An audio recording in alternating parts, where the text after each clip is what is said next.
this is kind of a backtrack update because I completely forgot to film anything on Saturday. So technically this is Monday, but I wanted to update on what I did Saturday. So on Saturday, I got very few words on Saturday. But what I did do was Brooke Passmore and the Courtney Project were doing like a witching hour write-in, which was at like 11:30 at night. It was like 8:40 where I sat and stared at a clock for a second and was like, am I committed to stay up another 3 hours to do this write-in? So I was like, I can do it. I've done it before. So I ended up, it was the weirdest experience ever because at the 8:40 mark, I was like, okay, now I have to figure out how to spend 3 hours of my time when I normally would be like getting ready for bed. I had dishes that I needed to do, so I did that, which was nice. And then I think I did yoga at some point. And I drank tea because I just needed to do something to stay awake. But I did end up staying up until like 11:30. I stayed on for like an hour, but I only got like 292 words written down. The story I'm working on really goes with the idea of staying up late and going out into the wilderness and all of that stuff. And like kind of the idea of the world being magic at nighttime. It's like the idea of moon shadows and clouds going over the moon and just being able to see the darkness and the sounds of the night. That sort of thing very well fits with the story. But I realized as I was writing that if I really want to focus in on that kind of feeling, staying up until 11:30 to do that just was not the best choice. If I'm going to be doing late night writing, I need to go outside for a little while, like at like 9:30. Like 9:30ish, like after the sun is really gone down. Go outside, stare at the moon, all of that stuff, breathe in the nature and whatnot, and then get writing then. Because at 9:30 or 9, whenever I went outside, just kind of to wake me up and kind of see outside.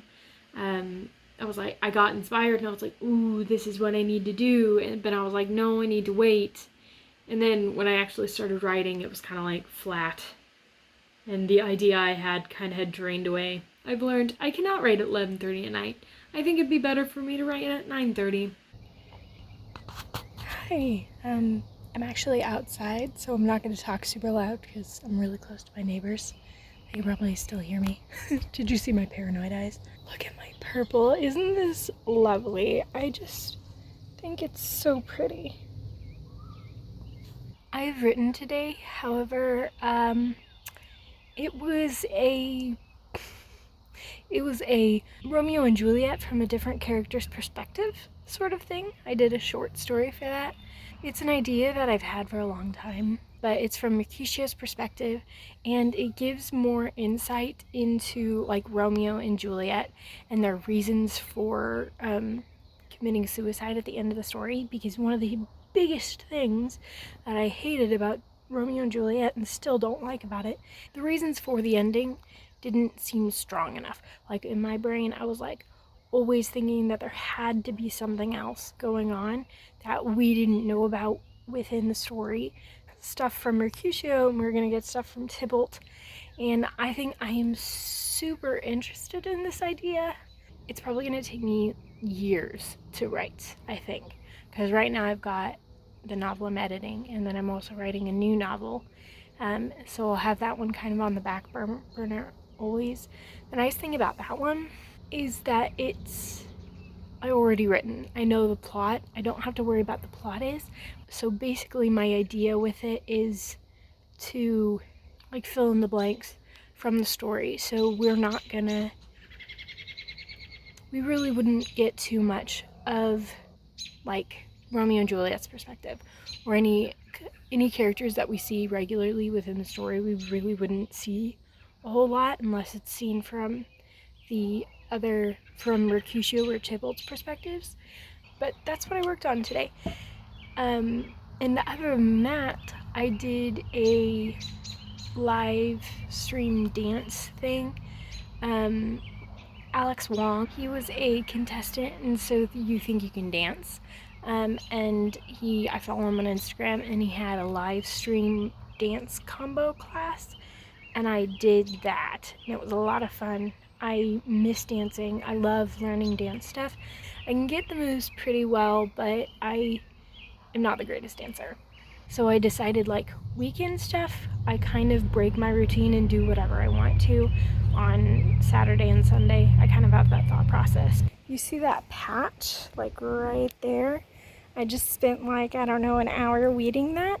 I've been here like 3 years, and I've never weeded it because I hate gardening stuff. But I mean, I have absolutely nothing to do currently, and I really wanted to go outside, so I weeded. Today I got this candle. I got it on Etsy. It's like, look at this tape. I love me some Art Deco tape, and then I just really like that they packaged it and stuff.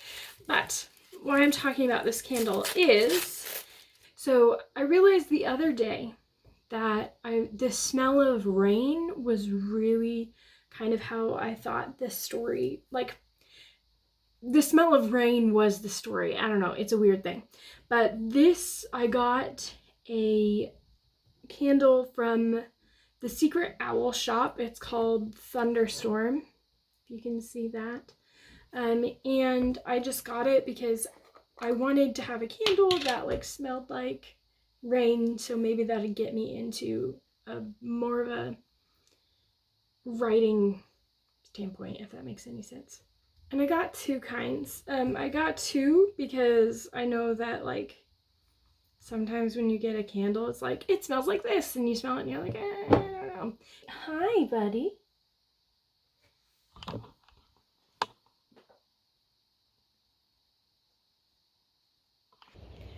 Alright, so I'm outside because it's nice. It was almost 80 degrees out today, which was ridiculous. Yeah, it's nice outside, so I'm outside getting distracted by prettiness. I wrote around 800 words today. It was one of those writings where it was all gut reaction sort of things.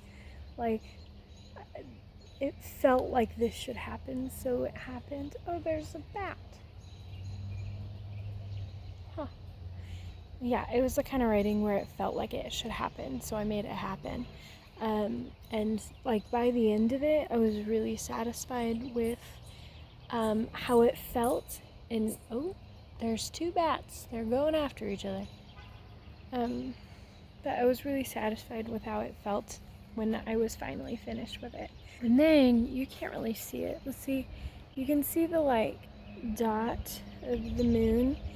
I really wish, one of the banes of my existence is that I do not own a camera that is good enough quality to get a picture of the moon, which is something I always try to do.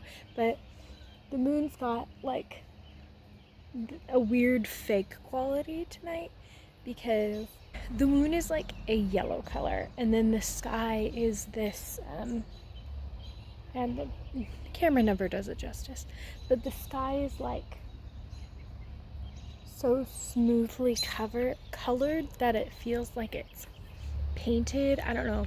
I have a distinct memory from when I was really young that I was on the school playground and I looked up the sky and I thought, like, for some reason, I don't know why my brain thought this, but my brain was like, oh, the sky looks like it's painted.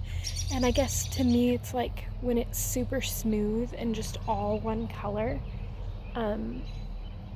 it just makes me feel like it's painted. The moon's like a yellowish color, and then the sky is like a pale blue, so it just looks really pretty together.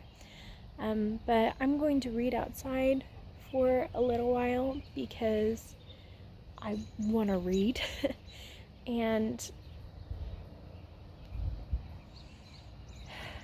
it just feels really nice today. Today was like a good weather day, good feeling day. Today I wrote a grand total of 325 words, which isn't fantastic, but I did get some down, and they were good words. And I went to the school today. I was wearing a bandana like a bandit, because I have to wear a face mask. I am going to be sewing a face mask because I felt very weird with a bandana over my face, and it didn't stay on. It was probably not the best protection, but it was probably better than nothing, so that's what I had. So I went to the school. I did some yearbook stuff because I had to get some photos for the yearbook cover, and I got my photos being all bandit like with my bandana. Wonder if that's where the name comes from. After I left the school, I went to the park because I did not want to go to my house. I it was like I had the taste of freedom, and I was like, I don't want it to go away again, sort of thing, because I've been in my house for a long time. I don't think I've left my house for a week. Mine is just like going outside. I've gone outside, but I haven't like gone anywhere in a week. I sat in my car and I wrote on my phone.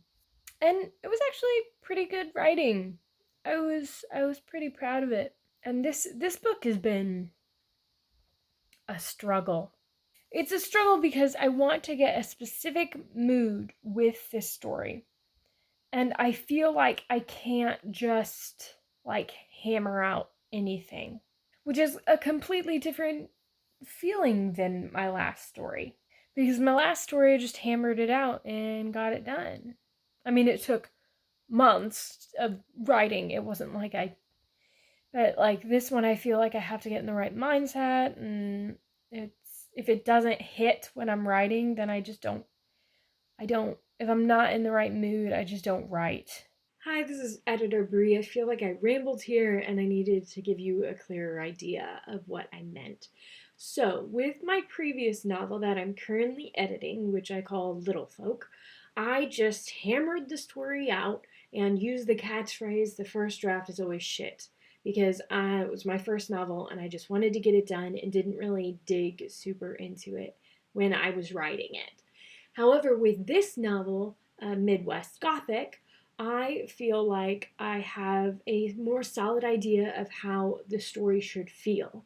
And because of that, I feel like I need to be thinking about how the story should feel and the mood of the story with every single scene that I write. So I'm putting more work into this first draft because it needs it, so I don't have to put the work in later when I'm editing. The feeling I want from this story is magic in the mundane. So I want like everyday moments to feel very weighty and to feel like they hold more than what you can see. Every once in a while, when I sit down to write, I don't have that feeling. So I gotta figure out how to inject that feeling. It's a process. I'm learning. And I've heard from multiple people on multiple writers that like once you write one novel, like you don't know how to write a novel. You just know how to write that novel. And I'm really feeling that right now. But I do know at the very least that by writing that novel, I know that I can write a novel, so that's good. Today I was driving home from visiting my sister and my nephew, and I was listening to my playlist for Midwest Gothic, which is my Nanowrimo novel currently that I'm working on. And I listened to a couple songs, and while I was listening to them, I found like specific songs in there that were for specific characters in my novel. So, for example, Fast Car by Tracy Chapman, I had to look up who it was by. In the feeling of it, it is very much the feeling of Alyssa, the main character's best friend, and then the Sid, who is a character that the main character meets at the new school she's going to. And those two end up being in a relationship, and that song very much feels like their relationship. I had another song that for some reason made me think of the character I was having a lot of trouble with earlier, figuring out who they are. I figured out who they are. I found a song that was fitting him, which was a song that the vibe fit him. The lyrics were a little off, but the vibe fit him a lot. And then I had another song that represented the main character's best friend, and it was just nice to listen to it and kind of realize, oh yeah, these songs fit these characters. So I'm kind of hoping that when I'm writing scenes with those characters, and I can just play those specific songs and get into the right mood for the scene. Oh, I haven't done any writing yet. I have ideas, which is nice because some days I don't have ideas. So I'll be doing those. Last day of this week, I have finished my second week of Camp Nanowrimo. Pretty proud of myself. I have so far gotten, let's see, my Nanowrimo website is up. I have so far, not counting today, gotten 5,862. So probably by the end of this vlog, or end of this day, I will actually have gotten up to 6,000. And my cats are fighting down there. Hello.